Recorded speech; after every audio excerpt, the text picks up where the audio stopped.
अस्सलाम वालेकुम।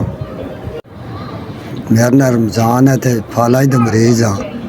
ते खर्चा मैं देंदे कोई नहीं है ते बाल छड़ गए उन्होंने मैं फालाज दा मसला हो गया थे मेरी जुबान अड़दी पी है ते मेरे बंदे ने फाला जो है साल हो गए अगे काम कुम करदा ते हुण काम कोई नहीं करदा ते मैं 2 दिन रूह चुगी त्रीए दे बीमार हो गए सी बड़े गरीब आ 4 साडे बच्चे निक्के निक्के किहड़े असीं ओह करदा ते सिखांदे असीं हुण नहीं है ते असीं बड़े मजबूर दवाई ते पैसे कोई नहीं किंदी हुंदी दवाई करा लवी असीं 4000 मिल गया ताड़ी तरफों मिल गया मैं 4000 रुपया। अल्लाह ताला तंदुरुस्ती देवे अल्लाह घणे तो घना दे ऐसा